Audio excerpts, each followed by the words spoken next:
হাসানের ছেলে হামিদুল বাচ্চাটি লেজ ধরে আলগি দিয়ে রেখেছেন। এটা তো বাচ্চা, যদি বড় হতো তাহলে এতক্ষণে একে হয়তো আক্রমণের চেষ্টা করত। প্রিয় দর্শক, পশ্চিমবঙ্গ উপজেলার খাজুরিয়া লক্ষ্মীপুর গ্রামের মাইজের বাড়ির হাসানের ছেলে হামিদুল একটি বালক, এই বাগদাস, আবার কেউ কেউ বলে গন্ধগোকুল নামে পরিচিত এরা, আমরা একটি ইউটিউব চ্যানেলে জানতে পেরেছি। বিগত 50 বছর আগে এরা দেশের বিভিন্ন প্রত্যন্ত অঞ্চলে ছিল এবং তারা মানুষের ছাগল, হাঁস, মুরগি, ব্যাঙ খেয়ে ফেলতো।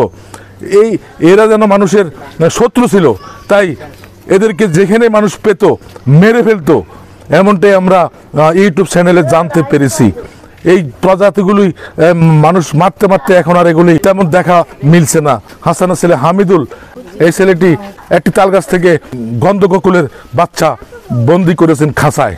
আসুন আমরা হামিদুলের কাছ থেকে জেনে নেই কিভাবে সে খাঁচায় বন্দি করলো।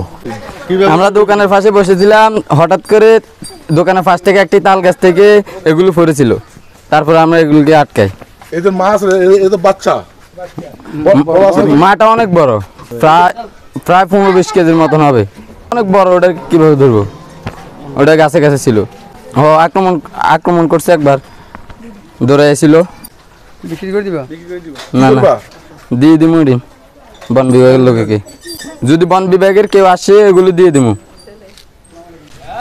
প্রিয় দর্শক, হামিদুল আমাদেরকে জানিয়েছেন বন বিভাগের কেউ আসলে সে এই গন্ধগোকুলের বাচ্চাগুলি দিয়ে দিবে।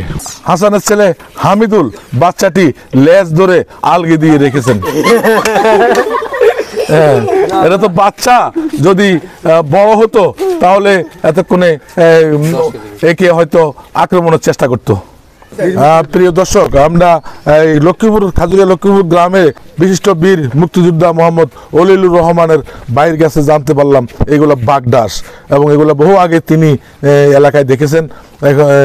এগুলো দেখলে মানুষের ছাগল, হাঁস, মুরগি খেয়ে ফেলতো, তাই এখনো ঘনবসতি হওয়াতে এখন এগুলো দেখা যাচ্ছে না। আগে এগুলি মানুষ দেখলে মেরে ফেলতো।